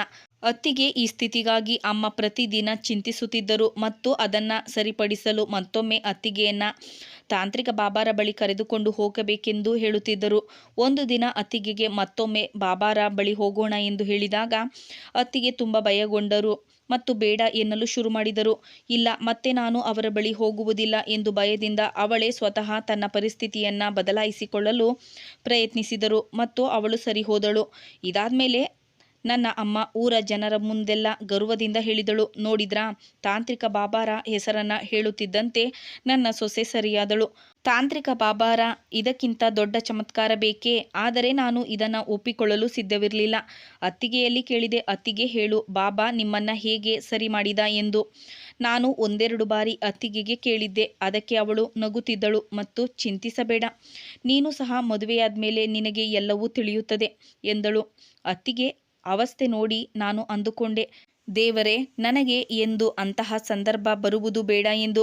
ಇದೇ ರೀತಿ 2-3 ವರ್ಷಗಳು ಕಳೆದವು ಮತ್ತು ಈ ಸಮಯದಲ್ಲಿ ನನ್ನ ಅತ್ಯಂತ ಆತ್ಮೀಯ ಸ್ನೇಹಿತೆಯ ಮದುವೆಯಾಯಿತು. ಆಕೆ ಸಹ 5 ತಿಂಗಳವರೆಗೆ ಗರ್ಭಿಣಿ ಆಗದಿದ್ದಾಗ ಅವಳನ್ನು ಸಹ ತಾಂತ್ರಿಕ ಬಾಬಾರ ಬಳಿ ಕಳಿಸಲಾಯಿತು. ಆದರೆ ಹಿಂತಿರುಗಿ ಬಂದಾಗ ಅವಳು ತುಂಬ ಸಂತೋಷವಾಗಿರುವಂತೆ ಕಾಣುತ್ತಿದ್ದಳು. ನಾನು ಅಂದುಕೊಂಡೆ ಅವಳು ಕೂಡ ಅತ್ತಿಗೆಯಂತೆ ದುಃಖಿತಳಾಗಿರಬಹುದು ಮತ್ತು ನೊಂದುಕೊಂಡಿರಬಹುದು ಎಂದು. ಆದರೆ ನನ್ನ ಫ್ರೆಂಡ್ ಅವಳ ಮೇಲೆ ತಂತ್ರ ಮಂತ್ರ ಪಠಿಸುತ್ತಾ ಅವಳಿಗೆ ಚಿಕಿತ್ಸೆಯನ್ನು ನೀಡಲಾಗಿದೆ ಮತ್ತು ಅವಳು ತುಂಬ ಖುಷಿಯಾಗಿ ಆ 5 ದಿನಗಳನ್ನು ಕಳೆದಳು. ಅವಳೊಂದಿಗೆ ಯಾವ ತಪ್ಪು ಕೂಡ ನಡೆದಿಲ್ಲ ಎಂದು ತುಂಬ ಖುಷಿಯಿಂದ ಹೇಳಿದಳು. ಇನ್ನೊಂದು ಆಶ್ಚರ್ಯಕರ ಸಂಗತಿ ಎಂದರೆ ಅವಳು ಕೂಡ ಗರ್ಭವತಿಯಾದಳು. ನಾನಂತೂ ತುಂಬ ಗೊಂದಲಕ್ಕೆ ಈಡಾದೆ. ಅಷ್ಟರಲ್ಲಿ ನನ್ನ ಮದುವೆ ತಯಾರಿ ನಡೆಯಿತು. ನನಗೊಂದು ಒಳ್ಳೆಯ ಸಂಬಂಧ ಕೂಡಿ ಬಂದಿತು. ನನ್ನ ಗಂಡ ಒಳ್ಳೆಯವನಾಗಿದ್ದ. ನನ್ನ ಗಂಡನ ಮನೆಯಲ್ಲಿ ಸಹ ಎಲ್ಲರೂ ಒಳ್ಳೆಯವರಾಗಿದ್ದರು. ಬೇರೆಯವರ ಜೊತೆ ನಡೆದ ಹಾಗೆ ನನ್ನ ಜೊತೆಯೂ ಆಗಬಹುದು ಎಂದು ನಾನು ಕನಸಿನಲ್ಲೂ ಯೋಚಿಸಿರಲಿಲ್ಲ. ಮದುವೆಯಾಗಿ 2-3 ತಿಂಗಳಾದ ಮೇಲೆ ಎಲ್ಲ ಕಡೆಯಿಂದ ಕೇಳಿ ಬರತೊಡಗಿತು, ಇವಳು ಗರ್ಭವತಿಯಾಗಿಲ್ಲ, ಇವಳಿಗೆ ಯಾವಾಗ ಮಗುವಾಗುತ್ತದೆ ಎಂದು ಎಲ್ಲರೂ ಹೇಳತೊಡಗಿದರು. ಕೆಲವು ಹೆಂಗಸರು ನಮ್ಮ ಮನೆಗೆ ಬಂದು ಹೇಳತೊಡಗಿದರು, 4-5 ತಿಂಗಳವರೆಗೂ ಇವಳು ಗರ್ಭಿಣಿಯಾಗಲಿಲ್ಲ ಎಂದರೆ ಇವಳನ್ನು ಬಾಬಾರಲ್ಲಿ ಕಳಿಸಬೇಕು. ನಾನು ಇದೆಲ್ಲದರಿಂದ ತುಂಬ ದುಃಖಿತಳಾದೆ ಮತ್ತು ಸುಮತಿ ಮೇಡಮ್ ಅಲ್ಲಿಗೆ ಬಂದೆ. ಅವರಿಗೆ ಎಲ್ಲ ವಿಷಯವನ್ನು ಹೇಳಿ ಅವರ ಸಹಾಯ ಕೇಳಿದೆ. ಸುಮತಿ ಮೇಡಮ್ ಹೇಳಿದರು, ಮದುವೆಯಾಗಿ 5 ತಿಂಗಳಾದ ಮೇಲೆ ನೀನು ಪ್ರೆಗ್ನೆಂಟ್ ಆಗಿದೀಯಾ ಎಂದು ಸುಳ್ಳು ಹೇಳು ಎಂದಾಗ ನನಗೆ ಇದು ಸರಿ ಕಾಣಲಿಲ್ಲ. ನಾನು ಮತ್ತೆ ಹೇಳಿದೆ, ಹೇಗಿದ್ದರೂ ಸ್ವಲ್ಪ ದಿನಗಳಾದ ಮೇಲೆ ನನ್ನ ರಹಸ್ಯ ಹೊರಬರಬಹುದು, ಸತ್ಯ ಹೊರಬಂದ ಮೇಲೆ ಆನಂತರ ನಾನೇನು ಮಾಡುವುದು ಎಂದಾಗ ಮೇಡಮ್ ಹೇಳಿದರು, ಹಾಗಾದರೆ ಈಗ ಉಳಿದಿರುವುದು ಒಂದೇ ದಾರಿ, ನೀನು ಬಾಬಾರ ಆಶ್ರಮಕ್ಕೆ ಹೋಗಲು ನಿರಾಕರಿಸಿಬಿಡು. ಆಗ ನಾನು ಇನ್ನೂ ಭಯಗೊಂಡು ಕೇಳಿದೆ, ನಾನು ಹಾಗೆ ಮಾಡಿದರೆ ನನ್ನನ್ನು ಸಹ ನಿಮ್ಮ ಹಾಗೆ ಕೋಣೆಯಲ್ಲಿ ಬಂಧಿಸಿಡುತ್ತಾರೆ. ನೀವಂತೂ ತುಂಬ ಧೈರ್ಯವಂತರು, ಆದರೆ ನಾನು ಈ ರೀತಿಯ ಜೀವನವನ್ನು ನಡೆಸಲು ಬಯಸುವುದಿಲ್ಲ. ಆಗ ಸುಮತಿ ಮೇಡಮ್ ಆಶ್ಚರ್ಯದಿಂದ ಕೇಳಿದರು, ಏನು ಮಾಡುತ್ತೀಯಾ ಎಂದಾಗ ನಾನು ಹೇಳಿದೆ, ಅವಶ್ಯವಾಗಿ ನಾನು ಬಾಬಾರ ಬಳಿ ಹೋಗುತ್ತೇನೆ. ಅಲ್ಲಿ ಏನು ನಡೆಯುತ್ತಿದೆ ಎಂಬ ಸತ್ಯವನ್ನು ಕಂಡುಹಿಡಿಯುತ್ತೇನೆ. ನಾನು ಬಾಬಾರಲ್ಲಿ ಹೋಗುತ್ತೇನೆ ಎಂದು ನನ್ನ ಅತ್ತೆಗೂ ಸಹ ಹೇಳುತ್ತೇನೆ. ಶಿಷ್ಟಾಚಾರದಂತೆ ನನ್ನ ಅತ್ತೆ ಮತ್ತು ಹಳ್ಳಿಯ 2 ಹೆಂಗಸರು ನನ್ನನ್ನು ಬಾಬಾರ ಆಶ್ರಮಕ್ಕೆ ಬಿಡಲು ಬಂದರು. ರಸ್ತೆ ಮಧ್ಯದಲ್ಲಿ ನನ್ನ ಮತ್ತು ಅತ್ತೆಯನ್ನ ಭೇಟಿಯಾದರು ಮತ್ತು ಅವರು ಸನ್ನೆ ಮಾಡುತ್ತಾ ಅಲ್ಲಿಗೆ ಹೋಗಬೇಡ ಎಂದು ಹೇಳಿದರು. ಆದರೆ ನಾನು ಇಷ್ಟು ವರ್ಷಗಳಿಂದ ನನ್ನ ಒಳಗೆ ಕಾಡುತ್ತಿರುವ ಈ ಪ್ರಶ್ನೆಗೆ ಉತ್ತರ ಕಂಡುಹಿಡಿಯಲೇಬೇಕಾಗಿತ್ತು. ಆದ್ದರಿಂದ ನನಗೆ ಅಲ್ಲಿಗೆ ಹೋಗಲು ಯಾವುದೇ ಹೆದರಿಕೆ ಇರಲಿಲ್ಲ. ನಾನು ಆಶ್ರಮಕ್ಕೆ ಕಾಲಿಟ್ಟ ತಕ್ಷಣ ನಾನು ಆಶ್ಚರ್ಯಚಕಿತಳಾದೆ, ಏಕೆಂದರೆ ಇಲ್ಲಿಯ ವಾತಾವರಣ ನಾನು ಮದುವೆಗೂ ಮೊದಲು ನನ್ನ ಅತ್ತಿಗೆಯನ್ನು ಭೇಟಿ ಮಾಡಿದಾಗ ಇದ್ದ ವಾತಾವರಣವಿರಲಿಲ್ಲ. ಇಲ್ಲಿಯ ಎಲ್ಲ ಹೆಂಗಸರು ಗೀತೆ ಪಠಣವನ್ನು ಮಾಡುತ್ತಿದ್ದರು. ಎಲ್ಲ ಕಡೆಗೂ ಅಗರಬತ್ತಿಯ ಸುವಾಸನೆ ಹರಡಿತ್ತು. ಇದಕ್ಕೂ ಮೊದಲು ನಾನು ಎಂದೂ ಬಾಬಾರನ್ನು ನೋಡಿರಲಿಲ್ಲ. ನಾನು ಅವರ ಹೆಸರು ಮಾತ್ರ ಕೇಳಿದ್ದೆ. ಅವರನ್ನು ನೋಡಿದಾಗ ನಾನು ಬೆರಗಾದೆ. ಅವರ ಬಳಿ ಒಂದು ಕಪ್ಪು ಕಲ್ಲು ಇಡಲಾಗಿತ್ತು. ಅವರು ಕಣ್ಣು ಮುಚ್ಚಿ ಕುಳಿತಿದ್ದನು. ಅವನ ಬಳಿ ಜನರು ಹೋದರೆ ಏನನ್ನೋ ಓದಿ ಅವರ ಮೇಲೆ ಊದುತ್ತಿದ್ದನು. ಅತ್ತಿಗೆ ಬೇರೆ ಏನನ್ನೋ ಹೇಳಿದ್ದರು. ಆದರೆ ಇಲ್ಲಿ ಆ ರೀತಿ ಯಾವುದೇ ಸೂಚನೆಗಳು ಕಾಣಲಿಲ್ಲ. ನನ್ನ ಅತ್ತೆ ಬಾಬಾ ಅವರ ಸೂಚನೆ ಮೇರೆಗೆ ನನ್ನನ್ನು ಒಂದು ಕೋಣೆಗೆ ಕರೆದುಕೊಂಡು ಹೋದಳು. ಈ ಕೋಣೆ ಚಿಕ್ಕದಾಗಿ ಸಿಂಪಲ್ ಆಗಿತ್ತು. ಸುತ್ತಲೂ ಪರದೆಯನ್ನು ಹಾಕಿದ್ದರು. ಎಲ್ಲ ಕಡೆಗೂ ಕ್ಯಾಂಡಲನ್ನು ಹತ್ತಿಸಿದ್ದರು. ಈ ಕೋಣೆಯಲ್ಲಿ ನನಗೆ ತುಂಬ ಹೆದರಿಕೆ ಆಗುತ್ತಿತ್ತು. ಈ ಕೋಣೆಯಲ್ಲಿ ನನ್ನನ್ನು ಬಿಟ್ಟು ಬೇರೆ ಯಾರೂ ಇರಲಿಲ್ಲ. ನನ್ನ ಗೆಳತಿ ಹೇಳಿದ್ದು ಸರಿ ಎಂದು ಅನಿಸಿತ್ತು. ಇಲ್ಲಿ ತಂತ್ರಮಂತ್ರಗಳನ್ನು ಓದಿಸುತ್ತಾ ಹೆಂಗಸರ ಚಿಕಿತ್ಸೆ ಮಾಡುತ್ತಿದ್ದರು. ಮುಂದಿನ 5 ದಿನಗಳವರೆಗೆ ನಾನು ಇಲ್ಲೇ ಇರಬೇಕು. ನಾನು ಇಲ್ಲಿಗೆ ಮುಂಜಾನೆ ಬಂದಿದ್ದೆ. ಈಗ ರಾತ್ರಿಯಾಗಿತ್ತು. ರಾತ್ರಿ ಹೊತ್ತು ನನ್ನ ಬಳಿ ಒಂದು ಹುಡುಗಿ ಊಟ ನೀಡಲು ಬಂದಳು. ಅವಳನ್ನು ಬಿಟ್ಟರೆ ಇಲ್ಲಿಯವರೆಗೆ ಯಾರೂ ನನ್ನನ್ನು ಕೋಣೆಯಲ್ಲಿ ಮೀಟ್ ಮಾಡಲು ಬರಲಿಲ್ಲ. ಬಾಬಾ ಸಹ ನನ್ನನ್ನು ಕರೆಯಲಿಲ್ಲ. ಅವನ ಬಳಿ ತುಂಬ ರಶ್ ಇರಬಹುದು ಎಂದುಕೊಂಡೆ. ಬಹುಶಃ ಅವನು ನನ್ನನ್ನು ಬೆಳಗ್ಗೆ ಕರೆಯಬಹುದು ಎಂದುಕೊಂಡೆ. ನಾನು ಮಲಗಿಕೊಂಡೆ. ಅರ್ಧರಾತ್ರಿಯಲ್ಲಿ ಕೋಣೆಯೊಳಗೆ ಯಾರೋ ಬಂದ ಹಾಗೆ ನನಗೆ ಅನಿಸಿತು. ಕೋಣೆಯಲ್ಲಿ ಕತ್ತಲು ಆವರಿಸಿತ್ತು. ಈಗ ನನಗೆ ಅತ್ತಿಗೆ ಹೇಳುತ್ತಿದ್ದೆಲ್ಲವೂ ಸರಿ ಎಂದು ತೋರಿತು. ಕೋಣೆಯೊಳಗೆ ಬಂದ ವ್ಯಕ್ತಿಯ ಕೈಯಲ್ಲಿ ಒಂದು ಮೇಣದ ಬತ್ತಿ ಇತ್ತು. ಅವರ ಮುಖವನ್ನು ನೋಡಿದಾಗ ನನಗೆ ಸ್ವಲ್ಪ ಸಮಾಧಾನವಾಗಿತ್ತು. ಅವರು ಬೇರೆ ಯಾರೂ ಆಗಿರದೆ ನನ್ನ ಗಂಡನಾಗಿದ್ದರು. ನೀವು ಇಲ್ಲಿ ಏನು ಮಾಡುತ್ತಿದ್ದೀರಿ? ಆಗ ನನ್ನ ಗಂಡ ಹೇಳಿದರು, ನಿನ್ನ ಹೆಂಡತಿಯ ಜೊತೆಗೆ ಹೋಗಿ ಮಲಗು ಎಂದು ಬಾಬಾ ಹೇಳಿದ್ದರು. ಅವಳು ಒಬ್ಬಳೇ ಇಲ್ಲಿ ಹೆದರಬಾರದು. ಆದ್ದರಿಂದ ನಾನು ನಿನ್ನ ಬಳಿ ಬಂದೆ. ಈಗ ನನಗೆ ಬಾಬಾರ ಬಗ್ಗೆ ಸಮಾಧಾನವಾಗಿತ್ತು. ಏಕೆಂದರೆ ನಾನು ಏನು ಯೋಚಿಸಿದ್ದೇನೋ ಅವರು ಆ ರೀತಿ ಇರಲಿಲ್ಲ. ಮಾರನೇ ದಿನ ತಾಂತ್ರಿಕ ಬಾಬಾ ನನ್ನನ್ನು ಮತ್ತು ನನ್ನ ಪತಿಯನ್ನು ಮುಂಜಾನೆ ತಮ್ಮ ಬಳಿ ಕರೆಸಿಕೊಂಡರು. ನಮ್ಮಿಬ್ಬರ ಬಗ್ಗೆ ಏನನ್ನೋ ಓದುತ್ತಾ ಪಠಿಸುತ್ತಾ ಜೋರಾಗಿ ಊದಿದರು. ಇದಾದ್ಮೇಲೆ ನನ್ನ ಗಂಡ ಕೆಲಸಕ್ಕೆ ಹೋದರು. ನನ್ನ ಗಂಡ ನನ್ನ ಕೋಣೆಯಲ್ಲಿದ್ದ ದೇವರ ಕೋಣೆಯ ಬಳಿ ಪ್ರಾರ್ಥನೆ ಮಾಡಲು ಹೇಳಿದರು. ಮತ್ತೆ ರಾತ್ರಿಯಾಗುತ್ತಲೇ ನನ್ನ ಗಂಡ ಕೋಣೆಗೆ ಬಂದರು. ನನ್ನ ಗಂಡ ತಾಂತ್ರಿಕ ಬಾಬಾರಿಗೆ ತುಂಬ ದೊಡ್ಡ ಮೊತ್ತದ ಹಣವನ್ನು ನೀಡಿದರು. ಅದು ನಮ್ಮ ಫೀಸ್ ಆಗಿತ್ತೋ ಅಥವಾ ಬೇರೆ ಏನೋ ಎಂದು ನನಗೆ ಗೊತ್ತಾಗಲಿಲ್ಲ. ನಾನು ನನ್ನ ಪತಿಯಲ್ಲಿ ಕೇಳಿದಾಗ ತಾಂತ್ರಿಕ ಬಾಬಾರವರು ಇದಕ್ಕಾಗಿ ಹಣವನ್ನು ಕೇಳುವುದಿಲ್ಲ, ನಾನು ನನ್ನ ಖುಷಿಯಿಂದ ಹಣವನ್ನು ನೀಡುತ್ತಿದ್ದೇನೆ. ಹೀಗೆ ನನ್ನ ಚಿಕಿತ್ಸೆಯು ಬಾಬಾರ ಜೊತೆ 5 ದಿನಗಳವರೆಗೆ ಮುಂದುವರಿಯಿತು. ಅಲ್ಲಿ ನನಗೆ ಕುಡಿಯಲು ಕೆಲವು ಔಷಧಿಗಳನ್ನು ಕೊಟ್ಟರು. ತಾಂತ್ರಿಕ ಬಾಬಾ ಬಂದು ನನ್ನ ಮೇಲೆ ಏನನ್ನೋ ಓದುತ್ತಿದ್ದರು. ಆದರೆ ಅವರು ನನ್ನತ್ತ ನೋಡುತ್ತಿರಲಿಲ್ಲ. ಇಲ್ಲಿ ಹೆಣ್ಣು ಮಕ್ಕಳ ಮೇಲೆ ಸಾಕಷ್ಟು ದೌರ್ಜನ್ಯ ನಡೆಯುತ್ತದೆ ಎಂದು ಅತ್ತಿಗೆ ಹೇಳಿದ್ದೆಲ್ಲವೂ ಸುಳ್ಳು. ಆದರೆ ಇಲ್ಲಿ ಅಂತಹದ್ದೇನೂ ನಡೆದಿರಲಿಲ್ಲ. ನಾನು 5 ದಿನಗಳವರೆಗೂ ಅಲ್ಲೇ ಇದ್ದು ಹಿಂತಿರುಗಿದೆ. ನನ್ನ ಗಂಡ ಮತ್ತು ಅತ್ತೆಗೆ ನನ್ನ ಗರ್ಭಧಾರಣೆಯ ವಿಷಯವನ್ನು ಶೀಘ್ರದಲ್ಲಿ ತಿಳಿಸುತ್ತೇನೆ ಎಂದು ಅವರು ಹೇಳಿದ್ದರು. ಆದರೆ 2 ರಿಂದ 3 ತಿಂಗಳು ಕಳೆದರೂ ನಾನು ಇನ್ನೂ ಗರ್ಭಿಣಿಯಾಗಿರಲಿಲ್ಲ. ನನ್ನ ಅತ್ತೆ ಮತ್ತು ಇತರ ಜನರು ವಿಧವಾಗಿ ಮಾತನಾಡಲು ಪ್ರಾರಂಭಿಸಿದರು. ಈ ಗಂಡ ಹೆಂಡತಿ ತುಂಬ ಪಾಪ ಮಾಡಿದ್ದಾರೆ ಎಂದು ತೋರುತ್ತದೆ. ತಾಂತ್ರಿಕ ಬಾಬಾ ಚಿಕಿತ್ಸೆ ನೀಡಿದರೂ ಇಬ್ಬರು ಅಪ್ಪ ಅಮ್ಮ ಆಗಲು ಸಾಧ್ಯವಾಗಿಲ್ಲ ಎನ್ನುತ್ತಿದ್ದರು. ಈ ಸಮಸ್ಯೆಯಿಂದ ನಾನು ತುಂಬ ನೊಂದಿದ್ದೆ ಮತ್ತು ಅಮ್ಮನ ಮನೆಗೆ ಹೋಗಿದ್ದೆ. ಅತ್ತಿಗೆ ನನ್ನನ್ನು ನೋಡಿ, ಏನಾಯಿತು? ನೀನು ಅಲ್ಲಿಗೆ ಹೋಗುವುದರ ಮೂಲಕ ನಿನ್ನ ಆಸೆಯನ್ನು ಪೂರೈಸಿಕೊಂಡೆ. ನೀನು ಅಲ್ಲಿಗೆ ಹೋಗುವುದು ಬೇಡವೆಂದು ನಾನು ಹೇಳಿದ್ದೆ. ಆದರೆ ನೀನು ನನ್ನ ಮಾತನ್ನು ಕೇಳಲಿಲ್ಲ. ಆಗಲೇ ತುಂಬ ನೊಂದುಕೊಂಡಿದ್ದೆ. ಅತ್ತಿಗೆಯ ಮಾತನ್ನು ಕೇಳಿ ನನಗೆ ಇನ್ನಷ್ಟು ಕೋಪ ಬಂತು. ಅತ್ತಿಗೆ, ಯಾಕೆ ಸುಳ್ಳು ಹೇಳುತ್ತೀಯಾ? ಅಲ್ಲಿ ನನಗೆ ಅಂತಹದ್ದೇನೂ ಮಾಡಿಲ್ಲ.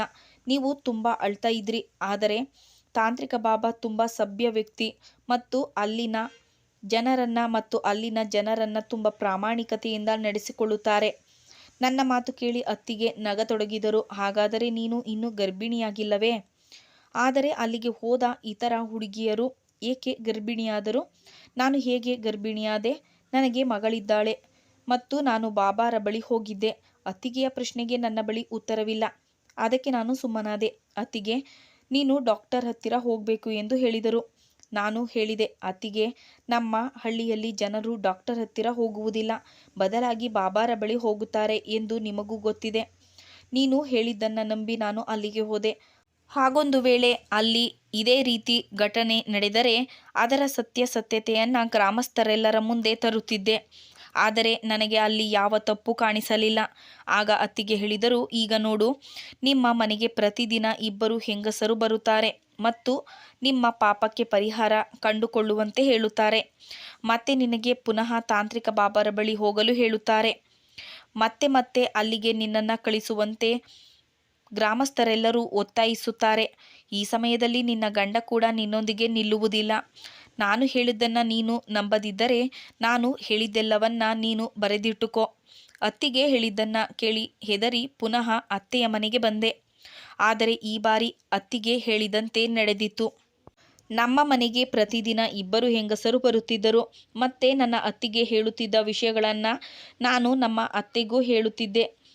ಹೆಂಗಸರು ಹೇಳುತ್ತಿದ್ದರು, ನಿಮ್ಮ ಸೊಸೆಯನ್ನು ಪುನಃ ಬಾಬಾರ ಬಳಿ ಕರೆದುಕೊಂಡು ಹೋಗಬೇಕು ಮತ್ತು ನಿಮ್ಮ ಸೊಸೆ ಪಾಪವನ್ನು ಕಳೆದುಕೊಂಡರೆ ಮಾತ್ರ ನೀವು ಅಜ್ಜಿಯಾಗುತ್ತೀರಿ ಎಂದು ಹೇಳುತ್ತಿದ್ದರು. ಆಗಲೇ ಅತ್ತಿಗೆ ಹೇಳಿದ್ದೆಲ್ಲವೂ ನಡೆಯುತ್ತಿತ್ತು. ಈ ಸನ್ನಿವೇಶಗಳಿಂದ ನಾನು ತುಂಬ ಬೇಸರಗೊಂಡಿದ್ದೆ. ಯಾಕೆಂದರೆ ಈಗ ಅತ್ತೆಯ ವರ್ತನೆಯು ಬದಲಾಗತೊಡಗಿತು ಮತ್ತು ಅವರ ವರ್ತನೆಗೆ ನಾನು ಹೆದರಿಕೊಂಡಿದ್ದೆ.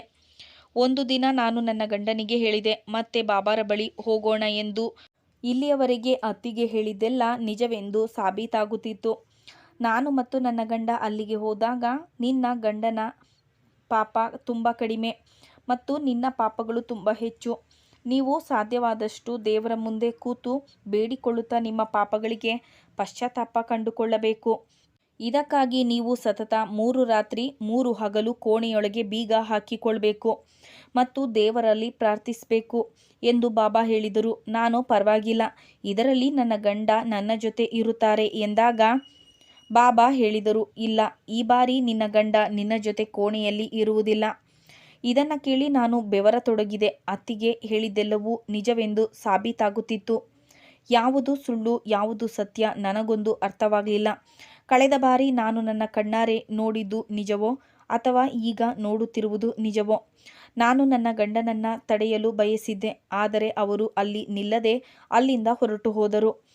ಇಲ್ಲಿಂದ ಓಡಿ ಹೋಗಬೇಕು ಎಂದು ನನ್ನ ಹೃದಯ ಹೇಳುತ್ತಿತ್ತು, ಏಕೆಂದರೆ ನನ್ನ ಜೊತೆ ಏನು ಕೆಟ್ಟದ್ದು ನಡೆಯಬಹುದು ಎಂದು ನನಗೆ ಅನಿಸತೊಡಗಿತು. ಆದರೆ ನಾನು ಎದ್ದು ಬಾಬಾ ನನಗೆ ಹೋಗಲು ಹೇಳಿದ ಕೋಣೆಗೆ ಬಂದೆ. ಮತ್ತೊಮ್ಮೆ ನಾನು ಅದೇ ಕೋಣೆಯಲ್ಲಿ ಇದ್ದೆ, ಏಕೆಂದರೆ ನಾನು ಬಯಸದಿದ್ದರೂ ಅತ್ತಿಗೆಯ ಕೋರಿಕೆಯ ಮೇರೆಗೆ ನಾನು ಇಲ್ಲಿಗೆ ಬರಲು ಒಪ್ಪಿಕೊಂಡಿದ್ದೆ. ನಾನು ಸತ್ಯವನ್ನು ಕಂಡುಹಿಡಿಯಬೇಕಾಗಿತ್ತು. ಸ್ವಲ್ಪ ಸಮಯದ ನಂತರ ಬಾಬಾ ಕೂಡ ಕೋಣೆಗೆ ಬಂದರು. ಬಾಬಾ ನಂತರ ಹತ್ತಿರ ಬಂದರು. ನೀನು ಏನು ಮಾಡಲು ಇಲ್ಲಿಗೆ ಬಂದಿರುವೆ ಎಂದು ನನಗೆ ಚೆನ್ನಾಗಿ ತಿಳಿದಿದೆ ಎಂದಾಗ ನಾನು ಭಯದಿಂದ ಹಿಂದೆ ಸರಿದು, ನೀವು ನನಗೆ ಸಹಾಯ ಮಾಡುತ್ತೀರಾ ಎಂದು ಕೇಳಿದೆ. ಆಗ ಬಾಬಾ ಹೇಳಿದರು, ಹೌದು, ಖಂಡಿತವಾಗಿಯೂ ನಾನು ನಿಮಗೆ ಸಹಾಯ ಮಾಡುವುದಕ್ಕಾಗಿ ಇಲ್ಲಿಗೆ ಬಂದಿದ್ದೇನೆ. ನೀನು ಖಂಡಿತವಾಗಿಯೂ ತಾಯಿಯಾಗುತ್ತೀಯಾ? ಇದಕ್ಕೊಂದು ಷರತ್ತಿರುತ್ತದೆ. ನಾನು ಹೇಳಿದಂತೆ ನೀನು ಮಾಡಬೇಕು. ತಾಂತ್ರಿಕ ಬಾಬಾ ಹೇಳಿದ ಷರತ್ತನ್ನು ಕೇಳಿ ನಾನು ನಿಂತ ನೆಲವೇ ಕುಸಿದಂತೆ ಆಯಿತು. ಅವನು ಮನುಷ್ಯನಲ್ಲ, ದೊಡ್ಡ ಮೃಗ ಎಂದು ಅತ್ತಿಗೆ ಸರಿಯಾಗಿ ಹೇಳಿದ್ದರು. ಅಲ್ಲಿ ಒಂದು ದೊಡ್ಡ ತೋಳ ಬಂದು ಮನುಷ್ಯನ ರೂಪದಲ್ಲಿ ಅಡಗಿಕೊಂಡಿತು. ಅವನು ಜನರೊಂದಿಗೆ ಕೆಟ್ಟದಾಗಿ ನಡೆದುಕೊಳ್ಳುತ್ತಿದ್ದನು. ಅವನು ಕೆಟ್ಟ ಕೆಲಸಗಳನ್ನು ಮಾಡುವಂತೆ ಹೇಳಿದನು. ನಾನು ಅದನ್ನು ನಿರಾಕರಿಸಿದಾಗ ಅವನು ಹೇಳಿದನು, ನೀನು ಎಂದಿಗೂ ತಾಯಿಯಾಗಲು ಸಾಧ್ಯವಿಲ್ಲ. ಪ್ರತಿದಿನವೂ ನಿನ್ನ ಮನೆಗೆ ಜನರು ಬರುತ್ತಾರೆ ಮತ್ತು ಪ್ರಶ್ನೆಗಳನ್ನು ಕೇಳುತ್ತಾರೆ. ಆಗ ನೀನು ಏನು ಉತ್ತರ ಕೊಡುವೆ? ನನಗೆ ಈಗ ಅವನ ಮಾತನ್ನು ಒಪ್ಪಿಕೊಳ್ಳುವುದು ಬಿಟ್ಟರೆ ಬೇರೆ ದಾರಿಯೇ ಇಲ್ಲ ಎನ್ನುವಷ್ಟು ಕೆಟ್ಟ ರೀತಿಯಲ್ಲಿ ಭಾವನಾತ್ಮಕವಾಗಿ ಬಾಬಾ ಬ್ಲ್ಯಾಕ್ ಮೇಲ್ ಮಾಡಿದ್ದ. ಈಗ ಅವನು ತುಂಬ ವಿಚಿತ್ರವಾಗಿ ಅಪಾಯಕರವಾಗಿ ನಗುತ್ತಿದ್ದ. ನಾನು ಈಗ ಎಲ್ಲವನ್ನ ಅರ್ಥ ಮಾಡಿಕೊಂಡೆ ಮತ್ತು ಕೇಳಿದೆ, ನೀನು ಇಲ್ಲಿಗೆ ಬರುವ ಮಹಿಳೆಯರೊಂದಿಗೆ ಇದೇ ರೀತಿಯ ಕೆಲಸವನ್ನು ಮಾಡುತ್ತೀಯಾ ಮತ್ತು ಇದೇ ರೀತಿಯ ಬ್ಲ್ಯಾಕ್ ಮೇಲ್ ಮಾಡುತ್ತೀಯಾ? ಇದಕ್ಕಾಗಿ ಆ ಬಡಪಾಯಿ ಮಹಿಳೆಯರು ಸುಮ್ಮನಿರುತ್ತಿದ್ದರು ಮತ್ತು ಅವಳು ತನ್ನ ಗೌರವ, ಮದುವೆಯ ಸಂಬಂಧವನ್ನು ಉಳಿಸಿಕೊಳ್ಳಲು ಈ ಕೃತ್ಯಕ್ಕೆ ತಯಾರಾಗುತ್ತಿರಬಹುದು ಎಂದಾಗ ಮತ್ತೆ ತಾಂತ್ರಿಕ ಬಾಬಾ ಹೇಳತೊಡಗಿದರು, ನನ್ನ ಬಳಿ ಬರುವ ಹುಡುಗಿಯರೆಲ್ಲ ತುಂಬ ಅಸಹಾಯಕರಾಗಿರುತ್ತಾರೆ. ತಮ್ಮ ಪರಿಸರದಿಂದ ಮತ್ತು ತಮ್ಮ ಅತ್ತೆಯರಿಂದ ದಬ್ಬಾಳಿಕೆಗೆ ಒಳಗಾಗಿರುತ್ತಾರೆ. ಮಕ್ಕಳಿಲ್ಲದಿದ್ದರೆ ವಿಚ್ಛೇದನ ಪಡೆಯಬೇಕಾಗಬಹುತ್ತದೆ ಎಂಬ ಭಯದಿಂದ ಅವರು ನನ್ನ ಬಳಿಗೆ ಬರುತ್ತಾರೆ. ಅವರು ತಮ್ಮ ದಾಂಪತ್ಯ ಜೀವನವನ್ನು ಉಳಿಸಿಕೊಳ್ಳಲು ನನ್ನ ಮಕ್ಕಳ ತಾಯಿಯಾಗುತ್ತಾರೆ. ನೀನು ಸಹ ನಿನ್ನನ್ನು ಉಳಿಸಿಕೊಳ್ಳಲು ಇದನ್ನೇ ಮಾಡಬೇಕು ಎಂದಾಗ ನಾನು ಹೇಳಿದೆ, ನಿನಗೆ ನಾಚಿಕೆಯಾಗುತ್ತಿಲ್ಲವೇ? ಮುಗ್ಧ ಹಳ್ಳಿಗರನ್ನು ವಂಚಿಸಿ ಆಚಾರ ವಿಚಾರಗಳ ಹೆಸರಿನಲ್ಲಿ ಎಷ್ಟು ಮಹಿಳೆಯರಿಗೆ ದ್ರೋಹ ಬಗೆದು ಅವರ ಮಾನ ಮರ್ಯಾದೆಗಳ ಜೊತೆ ಆಟ ಆಡಿದ್ದೀರಾ? ಇದನ್ನು ಕೇಳುತ್ತಲೇ ಅವನು ಇನ್ನೂ ಜೋರಾಗಿ ನಗತೊಡಗಿದನು. ಈ ವೃತ್ತಿಯನ್ನು ನನ್ನ ತಂದೆಯು ಪ್ರಾರಂಭಿಸಿದನು ಮತ್ತು ಅವರು ಚಿಕಿತ್ಸೆಯ ಹೆಸರಿನಲ್ಲಿ ಹೆಚ್ಚು ಹೆಚ್ಚು ಹಣವನ್ನು ಗಳಿಸುತ್ತಿದ್ದರು. ಈ ಚಿಕಿತ್ಸೆ ಹೆಸರಿನಲ್ಲಿ ಅವ್ಯವಹಾರವನ್ನು ಸಹ ಮಾಡುತ್ತಿದ್ದರು. ಈ ಹಳ್ಳಿಗರು ತುಂಬ ಮುಗ್ಧರು ಮತ್ತು ಅವರನ್ನು ಮರುಳುಗೊಳಿಸುವುದು ತುಂಬ ಸುಲಭ. ಇವರನ್ನು ಪದೇ ಪದೇ ಮೋಸಗೊಳಿಸಬೇಕೆಂದೇನೂ ಇಲ್ಲ, ಏಕೆಂದರೆ ಇವರು ಈಗಾಗಲೇ ಮೂರ್ಖರಾಗಿದ್ದಾರೆ. ಏಕೆಂದರೆ ಅವರು ತಮ್ಮ ಹೆಣ್ಣು ಮಕ್ಕಳನ್ನು, ಸಹೋದರಿಯರನ್ನು, ಹೆಂಡತಿಯರನ್ನು ಬೇರೆ ಪುರುಷನ ಜೊತೆ ಬಿಟ್ಟು ಹೋಗುತ್ತಾರೆ. ಈ ಮನುಷ್ಯನ ಮಾತುಗಳನ್ನು ಕೇಳಿ ನನಗೆ ಆಘಾತವಾಯಿತು. ಊರಿನವರೆಲ್ಲ ತಮ್ಮ ಸರ್ವಸ್ವವೆಂದು ಪರಿಗಣಿಸಿದ ಈ ವ್ಯಕ್ತಿ ಇಷ್ಟೊಂದು ನೀಚನಾಗಿರಬಹುದು ಎಂದು ನಾನು ಊಹಿಸಿರಲಿಲ್ಲ. ಆದರೆ ಮೊದಲ ಬಾರಿಗೆ ಇಲ್ಲಿಗೆ ಬಂದಾಗ ಎಲ್ಲವೂ ವಿಭಿನ್ನವಾಗಿತ್ತು. ಆಗ ಅವನು ತನ್ನ ನಿಜ ರೂಪವನ್ನು ನನಗೆ ಏಕೆ ತೋರಿಸಲಿಲ್ಲ? ಇದೇ ಪ್ರಶ್ನೆಯನ್ನು ನಾನು ಅವನಲ್ಲಿ ಕೇಳಿದಾಗ ಅವನು ಹೇಳಿದನು, ನಾನು ಹಳ್ಳಿಯಲ್ಲಿ ನನ್ನ ಪರವಾಗಿ ಪ್ರಚಾರ ಮಾಡಲು ಕೆಲವೊಂದು ಹೆಂಗಸರನ್ನು ಇಟ್ಟಿದ್ದೇನೆ. ಅವರು ನನ್ನ ಬಗ್ಗೆ ಒಳ್ಳೆಯದನ್ನು ಮಾತನಾಡಿ ಜನರ ಮನಸ್ಸನ್ನು ಗೆಲ್ಲುತ್ತಾರೆ ಮತ್ತು ಉದ್ದೇಶಪೂರ್ವಕವಾಗಿ ಇಲ್ಲಿಗೆ ಬಂದು ಹೋದ ಮೇಲೂ ಮಕ್ಕಳಾಗದ ಹೆಂಗಸರ ಮನೆಗೆ ಅವರು ಹೆಚ್ಚು ಹೋಗುತ್ತಾರೆ. ಅವರ ಅತ್ತೆ ಮತ್ತು ಮಾವಂದಿರಲ್ಲಿ ಅವಳನ್ನು ಪುನಃ ನಮ್ಮಲ್ಲಿ ಕರೆದುಕೊಂಡು ಬರಲು ಒಪ್ಪಿಸುತ್ತಾರೆ. ಆದರೆ ನೀನು ಈ ಉದ್ದೇಶದಿಂದ ನನ್ನ ಬಳಿಗೆ ಬರಲಿಲ್ಲ, ಬದಲಾಗಿ ಸತ್ಯವನ್ನು ತಿಳಿಯಲು ನೀನು ಇಲ್ಲಿಗೆ ಬಂದಿರುವೆ ಎಂದು ನನಗೆ ಚೆನ್ನಾಗಿ ತಿಳಿದಿತ್ತು. ಅದಕ್ಕಾಗಿ ನಾನು ನನ್ನ ರೂಪವನ್ನು ಬದಲಾಯಿಸಿದೆ ಮತ್ತು ನನ್ನ ಕೋಣೆಗಳ ಸ್ವರೂಪವನ್ನು ಸಹ ಸಂಪೂರ್ಣವಾಗಿ ಬದಲಾಯಿಸಿದೆ. ನನ್ನ ಮೇಲೆ ನಿನಗೆ ಸಂಶಯ ಬರುವುದು ನನಗೆ ಇಷ್ಟವಿರಲಿಲ್ಲ. ಅದಕ್ಕೆ ನಿನಗೆ ಅನುಮಾನ ಪಡುವ ಅವಕಾಶವೇ ಕೊಡಲಿಲ್ಲ. ಹೆಂಗಸರನ್ನು ಪುನಃ ನಿನ್ನ ಮನೆಗೆ ಕಳಿಸಿದವನು ನಾನೇ. ಅವರು ನಿನ್ನನ್ನು ನಿಂದಿಸಿ ಬಲವಂತವಾಗಿ ಇಲ್ಲಿಗೆ ಬರುವಂತೆ ಮಾಡಿದ್ದಾರೆ. ಈಗ ಏನಾಯಿತು? ಅಂತಿಮವಾಗಿ ನೀನು ಮಗುವಿಗಾಗಿ ಅಸಹಾಯಕಳಾಗಿ ಮತ್ತೆ ಇಲ್ಲಿಗೆ ಬರಬೇಕಾಯಿತು. ನೀನು ಬರದೇ ಇದ್ದಿದ್ದರೆ ನಿನಗೆ ಎಷ್ಟೊಂದು ಕೆಟ್ಟದಾಗುತ್ತಿತ್ತು ಗೊತ್ತಿಲ್ಲ. ನಿಮ್ಮ ಅತ್ತೆ ನಿಮಗೆ ವಿಚ್ಛೇದನವನ್ನು ಕೊಡಿಸುತ್ತಿದ್ದರು. ಆಗ ನಾನು ಯೋಚಿಸುತ್ತಾ ಹೇಳಿದೆ, ಈ ಸತ್ಯವನ್ನು ಗ್ರಾಮದ ಜನರಿಗೆ ಹೇಳಿದರೆ ಹೇಗೆ ಅಂದುಕೊಳ್ಳುತ್ತಿರುವಾಗ ಬಾಬಾ ಹೇಳಿದನು, ನೀನು ಹೀಗೆ ಮಾಡಿದರೆ ಕೊನೆಗೆ ಬಹಳ ಪಶ್ಚಾತ್ತಾಪ ಪಡುವೆ. ಆದರೆ ನಿನ್ನ ಮಾತನ್ನು ಮಾತ್ರ ಯಾರೂ ನಂಬುವುದಿಲ್ಲ. ಬಹುಶಃ ನಿನಗೆ ನೆನಪಿಲ್ಲ, ಊರಿನವರ ಮುಂದೆ ನೀನು ನನ್ನನ್ನು ಹೊಗಳಿದ್ದೀಯ. ಹೌದು, ಅವನು ಹೇಳುತ್ತಿರುವುದೆಲ್ಲವೂ ನಿಜವಾಗಿತ್ತು. ಈಗ ನಾನು ಸ್ವಲ್ಪ ಮುಂದೆ ಹೋದೆ. ಬಹುಶಃ ಅವನ ಷರತ್ತನ್ನು ಒಪ್ಪಿಕೊಂಡೆ ಎಂದು ಅವನಿಗೆ ತುಂಬ ಸಂತೋಷವಾಯಿತು. ಆದರೆ ನಾನು ಅವನಿಗಿಂತ ಇನ್ನೂ ಸ್ವಲ್ಪ ಮುಂದೆ ಹೋದೆ ಮತ್ತು ತಕ್ಷಣ ನಾನು ಕೋಣೆಯ ಪರದೆಗಳನ್ನು ಸರಿಸಿದೆ. ಪರದೆಯ ಹಿಂದಿನಿಂದ ಹಳ್ಳಿಯವರು ಹೊರಬಂದರು. ಆಗ ತಾಂತ್ರಿಕ ಬಾಬಾರ ಮುಖ ಕಪ್ಪಿಟ್ಟಿತು ಮತ್ತು ಅವರ ಕಣ್ಣುಗಳು ಕೋಪದಿಂದ ಕೆಂಪಾದವು. ಪರಿಸ್ಥಿತಿ ಹೀಗಾಗುತ್ತದೆ ಎಂದು ಅವರು ನಿರೀಕ್ಷಿಸಿರಲಿಲ್ಲ ಮತ್ತು ನಾನು ಈ ರೀತಿ ಮಾಡಬಹುದು ಎಂದು ಅವರು ಕನಸಿನಲ್ಲಿ ಎಣಿಸಿರಲಿಲ್ಲ. ಒಟ್ಟಿಗೆ ಎಲ್ಲರನ್ನ ನೋಡಿದ ನಂತರ ಅವನು ತೀವ್ರ ಗಾಬರಿಯಾದನು ಮತ್ತು ಬೆವರಲಾರಂಭಿಸಿದನು. ನಾನು 5 ದಿನಗಳವರೆಗೆ ಇಲ್ಲಿದ್ದಾಗ ಎಲ್ಲರೂ ನನ್ನಲ್ಲಿ ತಾಂತ್ರಿಕ ಬಾಬಾರ ಬಗ್ಗೆ ಕೇಳಿದ್ದರು. ಆಗ ನನಗೆ ಈ ಮನುಷ್ಯನ ನಿಜ ಸ್ಥಿತಿ ಗೊತ್ತಿರಲಿಲ್ಲ ಮತ್ತು ನಾನು ಕಂಡದ್ದನ್ನು ಮಾತ್ರ ಹೇಳಿದೆ. ನಾನು ಆಗ ಬಾಬಾನ ಬಗ್ಗೆ ಸತ್ಯವನ್ನು ಹೇಳಿದರೂ ಯಾರೂ ನಂಬುತ್ತಿರಲಿಲ್ಲ. ಆದ್ದರಿಂದಲೇ ನಾನು ಈ ಮನುಷ್ಯನ ಬಗೆಗಿನ ಸತ್ಯವನ್ನು ಸ್ವತಃ ತಮ್ಮ ಕಣ್ಣುಗಳಿಂದಲೇ ನೋಡಬೇಕು ಮತ್ತು ಅವರ ಕಿವಿಗಳಿಂದಲೇ ಕೇಳಬೇಕು ಎಂದು ನಾನು ಒಂದು ಪ್ಲ್ಯಾನ್ ಮಾಡಿದೆ. ಹಾಗೆ ಗ್ರಾಮಸ್ಥರ ಸುಳ್ಳು ಕುರುಡು ನಂಬಿಕೆಯೂ ಸಹ ಇದರಿಂದಾಗಿ ದೂರವಾಯಿತು. ಈ ಕಟ್ಟಡವು ಅನೇಕ ವರ್ಷಗಳ ಹಿಂದೆ ಕಟ್ಟಲ್ಪಟ್ಟಿತು ಮತ್ತು ಇಲ್ಲಿರುವ ಕೋಣೆಗಳು ತುಂಬ ಚಿಕ್ಕದಾಗಿದ್ದವು. ಆದರೆ ಕತ್ತಲೆ ಇರುವುದರಿಂದ ಹಳ್ಳಿಯ ಜನರನ್ನು ಪರದೆಯಲ್ಲಿ ಮರೆಮಾಡಿದ್ದೆ. ಸುತ್ತಲೂ ಗ್ರಾಮದ ಜನರು, 3 ಜನ ಯುವಕರು, 1-2 ವೃದ್ಧರು, 3-4 ಜನ ಮಹಿಳೆಯರು ಸಹ ಇದ್ದರು ಮತ್ತು ನಾನು ಮೊದಲೇ ಅವರೊಂದಿಗೆ ಮಾತನಾಡಿದೆ. ತುಂಬ ಕಷ್ಟಪಟ್ಟು ಅವರನ್ನು ಮನವೊಲಿಸಿ ಇಲ್ಲಿಗೆ ಕರೆತಂದಿದ್ದೆ, ಏಕೆಂದರೆ ಇವರು ಬಾಬಾನ ಯಾವುದೇ ತಪ್ಪನ್ನು ಕೇಳಲು ಅಥವಾ ನಂಬಲು ಸಿದ್ಧರಿರಲಿಲ್ಲ ಮತ್ತು ನಾನೇ ಸುಳ್ಳು ಹೇಳುತ್ತಿದ್ದೇನೆ ಎಂದು ಸಾಬೀತುಪಡಿಸಲು ಇಲ್ಲಿಗೆ ಬಂದಿದ್ದರು. ನಾನು ಹೇಳಿದರೆ ಯಾರೂ ನಂಬುತ್ತಿರಲಿಲ್ಲ. ಅದಕ್ಕಾಗಿಯೇ ಈ ವ್ಯಕ್ತಿಯ ಬಾಯಿಂದ ಸಂಪೂರ್ಣ ಸತ್ಯ ಹೊರ ತರಬೇಕೆಂದುಕೊಂಡಿದ್ದೆ. ಈ ಮನುಷ್ಯನು ತಾನು ಮಾಡುತ್ತಿರುವ ಅಪರಾಧಗಳ ಸತ್ಯತೆಯನ್ನು ಎಳೆ ಎಳೆಯಾಗಿ ಬಿಚ್ಚಿಟ್ಟನು ಮತ್ತು ಜನರು ಅದನ್ನು ಕೇಳಿದರು. ನನ್ನ ಗಂಡನು ಸಹ ಕೋಣೆಯಲ್ಲಿದ್ದನು ಮತ್ತು ನನ್ನ ಗಂಡನು ಮುಂದೆ ಬಂದು ಬಾಬಾನನ್ನು ಹೊಡೆಯಲು ಪ್ರಾರಂಭಿಸಿದನು ಮತ್ತು ಎಲ್ಲ ಜನರು ಅವನೊಂದಿಗೆ ಸೇರಿಕೊಂಡರು ಮತ್ತು ಮಹಿಳೆಯರು ಸಹ ಅವನನ್ನು ಹೊಡೆಯಲು ಪ್ರಾರಂಭಿಸಿದರು. ಅವನೊಂದಿಗೆ ಸೇರಿಕೊಂಡು ಈ ಹಳ್ಳಿಯಲ್ಲಿ ಈ ಕೃತ್ಯವನ್ನು ಎಸಗುತ್ತಿದ್ದ ಮಹಿಳೆಯರನ್ನು ಸಹ ಹಿಡಿದುಕೊಂಡರು. ನಾನು ನನ್ನ ಅತ್ತಿಗೆಯ ಸಲಹೆಯ ಮೇರೆಗೆ ಇಷ್ಟೆಲ್ಲ ಮಾಡಿದೆ. ಇಡೀ ಗ್ರಾಮದ ಮುಂದೆ ಈ ಸುಳ್ಳು ಮತ್ತು ಕಪಟ ತಾಂತ್ರಿಕ ಬಾಬಾನ ವಾಸ್ತವವನ್ನು ಬಯಲಿಗೆಳೆದಿದ್ದೆ. ನನಗೆ ತುಂಬ ಸಂತೋಷವಾಯಿತು. ಇಡೀ ಜೀವನದಲ್ಲಿ ನಾನು ಮಾಡಲು ಸಾಧ್ಯವಾಗದ ಕೆಲಸವನ್ನು ನೀನು ಮಾಡಿದೆ ಎಂದು ಸುಮತಿ ಮೇಡಮ್ ಖುಷಿಯಿಂದ ನನ್ನನ್ನು ಅಪ್ಪಿಕೊಂಡರು. ನನ್ನ ಸ್ನೇಹಿತೆ ನನಗೆ ಧನ್ಯವಾದ ಹೇಳಿದಳು. ಈ ಸಮಯದಲ್ಲಿ ಅವಳು ತುಂಬ ಹೆದರಿದ್ದಳು ಮತ್ತು ನನ್ನಲ್ಲಿ ಕ್ಷಮೆಯಾಚಿಸಿದಳು. ವಿಚ್ಛೇದನದ ಬೆದರಿಕೆ ಹಾಕಿದ್ದರಿಂದ ಅವಳು ನನಗೆ ತಾಂತ್ರಿಕ ಬಾಬಾರ ನೈಜತೆಯನ್ನು ಹೇಳಲಿಲ್ಲ. ಬದಲಿಗೆ ಅವಳು ನಾಟಕ ಮಾಡಬೇಕಾಯಿತು ಮತ್ತು ತಾಂತ್ರಿಕ ಬಾಬಾರ ಆಜ್ಞೆಯನ್ನು ಒತ್ತಾಯಪೂರ್ವಕವಾಗಿ ಪಾಲಿಸಿದಳು ಮತ್ತು ಈ ಕೆಲಸವನ್ನು ಮಾಡಲು ಧೈರ್ಯ ನೀಡಿದಳು. ಪ್ರೋತ್ಸಾಹಿಸಿದ ನನ್ನ ಅತ್ತಿಗೆಗೆ ಎಲ್ಲರೂ ಧನ್ಯವಾದಗಳನ್ನು ಹೇಳಿದರು. ಗ್ರಾಮಸ್ಥರೆಲ್ಲರೂ ಇಷ್ಟು ದಿನ ಪ್ರಜ್ಞೆ ಕಳೆದುಕೊಂಡಿದ್ದರು ಮತ್ತು ತಮ್ಮ ಹೆಣ್ಣು ಮಕ್ಕಳನ್ನು ಮತ್ತು ಸಹೋದರಿಯರನ್ನು ಯಾವುದೇ ವ್ಯಕ್ತಿಗೆ ಒಪ್ಪಿಸುವುದಿಲ್ಲವೆಂದು ನಿರ್ಧರಿಸಿದರು. ಅವತ್ತಿನಿಂದ ಇಡೀ ಗ್ರಾಮದ ವಾತಾವರಣವೇ ಬದಲಾಯಿತು. ಅವರ ಮನೆಯ ಹೆಣ್ಣು ಮಕ್ಕಳಿಗೆ ಶಿಕ್ಷಣ ನೀಡಲು ಪ್ರಾರಂಭಿಸಿದರು ಮತ್ತು ನಮ್ಮ ಹಳ್ಳಿಯ ಜನ ಸಹ ಬುದ್ಧಿವಂತರಾದರು. ಕೆಲವು ತಿಂಗಳುಗಳ ನಂತರ ನಾನು ಸಹ ಒಂದು ಮಗುವಿಗೆ ಜನ್ಮ ನೀಡಿದೆ. ಬಾಬಾರನ್ನ ಪೊಲೀಸರಿಗೆ ಒಪ್ಪಿಸಲಾಯಿತು ಮತ್ತು ಅವರಿಗೆ ಕಠಿಣ ಶಿಕ್ಷೆಯನ್ನು ನೀಡಲಾಯಿತು. ಈ ಗ್ರಾಮದ ಎಲ್ಲ ಜನರು, ಮಹಿಳೆಯರು ನೆಮ್ಮದಿಯಿಂದ ಜೀವನವನ್ನು ನಡೆಸುತ್ತಿದ್ದಾರೆ. ಪ್ರಿಯ ವೀಕ್ಷಕರೇ, ಈ ಕತೆ ನಿಮಗೆ ಇಷ್ಟವಾಗಿದ್ದಲ್ಲಿ ಇದಕ್ಕೊಂದು ಲೈಕ್ ಕೊಡಿ, ಕಮೆಂಟ್ ಮಾಡಿ ಮತ್ತು ಶೇರ್ ಮಾಡಿ. ಸಬ್ಸ್ಕ್ರೈಬ್ ಮಾಡಲು ಮರೆಯದಿರಿ. ಮುಂದಿನ ಕಥೆಯೊಂದಿಗೆ ಮತ್ತೆ ಭೇಟಿಯಾಗೋಣ. ಕಥೆಯನ್ನು ಕೇಳಿದ್ದಕ್ಕಾಗಿ ತಮಗೆಲ್ಲರಿಗೂ ಧನ್ಯವಾದಗಳು.